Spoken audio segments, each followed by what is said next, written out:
Poglejmo najprej v Maribor, ki ima dobrih 110 tisoč prebivalcev.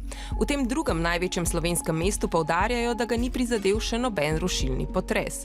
Kljub temu so analize in načrti za reševanje v mestu, ki bi ga lahko po ocenah strokovnjakov prizadel potres 6. oziroma 7. stopnje po evropski potresni lestvici, narejeni.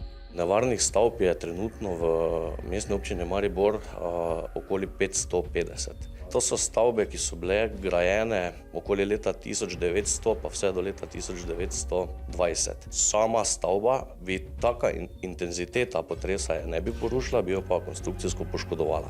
Takšne stavbe bi bile verjetno neprimerne za bivanje. Govorim pa predvsem o stavbah, ki so v strogem centru, starem mestnem jedru. Prizadete pa ne bi bile samo posamezne stavbe.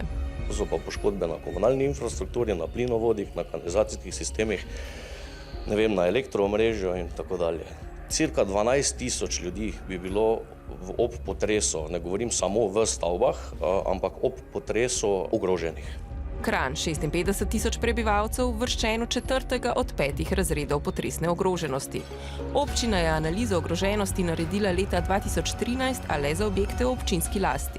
Leta 2016 smo naredili še dodatno za vse mostove, v Kranju čez reko Kokro Savo in vodovodni stolp.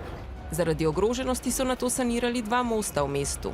Na sodelovanju z državo smo šli to reševanje Delovskega mosta in pa tega mosta nad nakupovalnim središčem Supernova.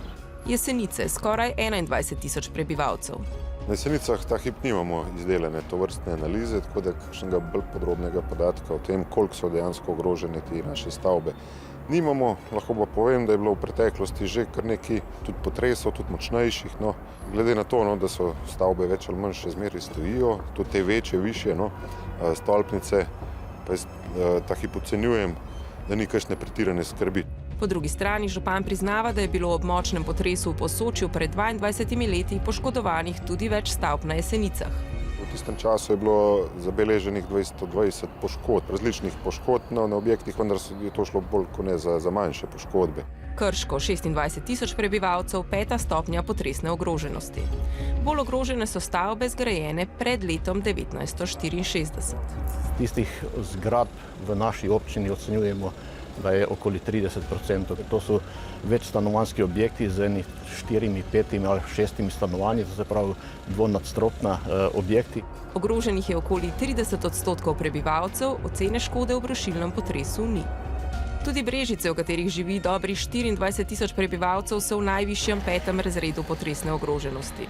V nekem natančnem številu objektov, za ta natančnostjo ne moremo govoriti, lahko pa povem, da vsi objekti oziroma večina objektov, ki so grajeni pred letom 1963, so bolj ali manj ogroženi.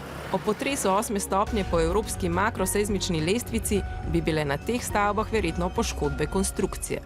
To pomeni, če je bile konstrukcijske poškodbe, da bi bilo potrebno verjetno potem po samem potresu tudi porušiti in ne bili primerni za življenje. Med mesti z najvišjo stopnjo ogroženosti so tudi Domžale s slabimi 36 tisoč prebivalci.